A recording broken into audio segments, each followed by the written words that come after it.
Hi, Lisa Gray here with you today. I want to talk to you from a mother's viewpoint what it was like for me to discover that my daughter had been sexually abused by her stepfather during the time of our marriage, and I did not know it. I married this man when my daughter was in the third grade, and we eventually were divorced when my daughter was in the 10th grade. That's when Nikki finally had the freedom to tell her best friend what her stepfather had been doing to her. I didn't know it. I didn't see the signs. I wasn't aware.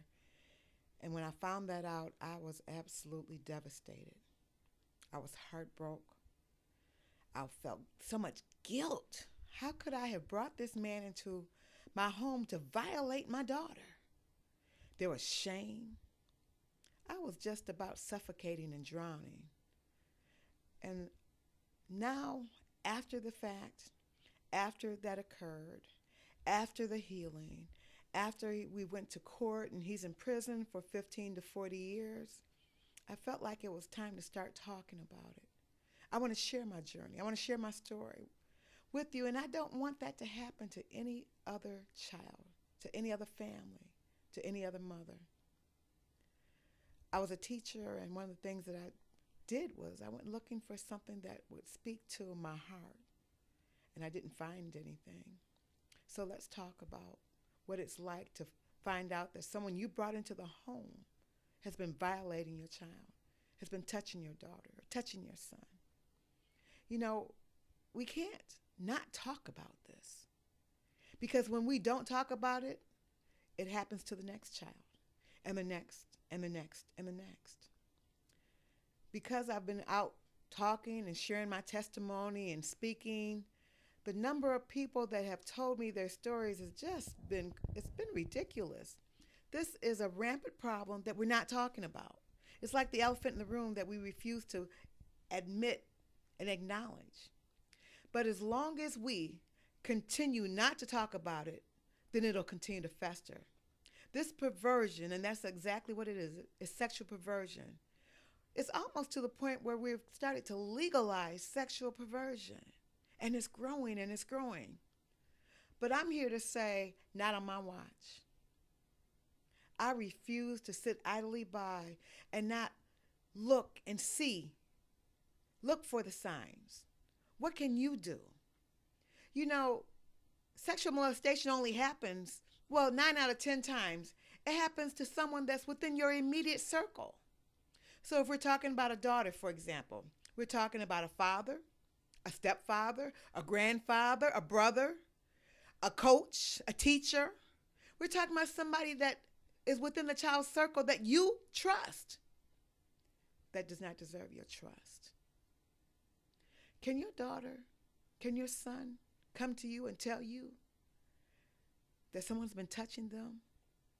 And if they did, how would you react? Would you take them in and give them a hug and let them know that it's going to be okay and it's not their fault? Or would you call them a liar?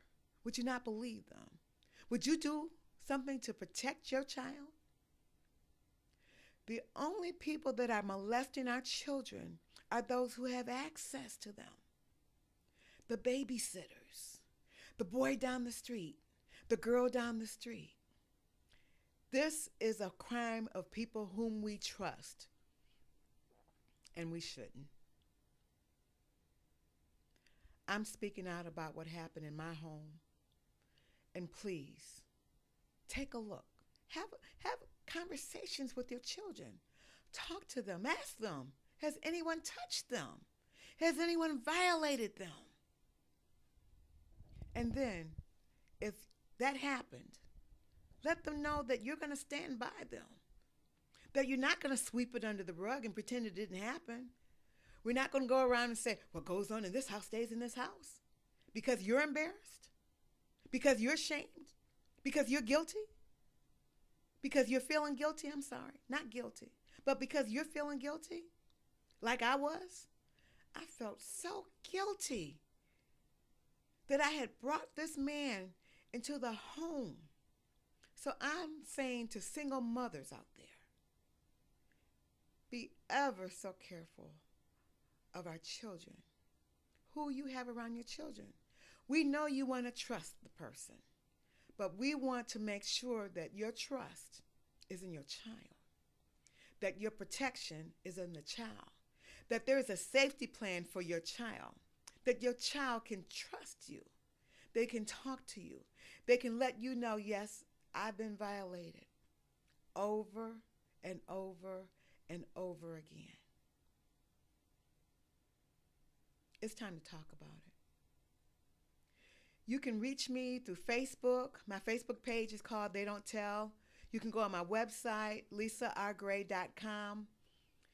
And again, my book, because I wrote about my story. If you want to read about it, have at it.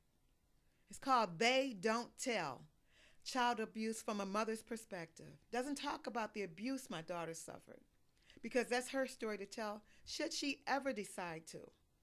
But there's so many mothers that I've talked to, so many fathers, brothers, sisters, that just have this rage, have this guilt, have this anger, have this shame, and it's all misplaced.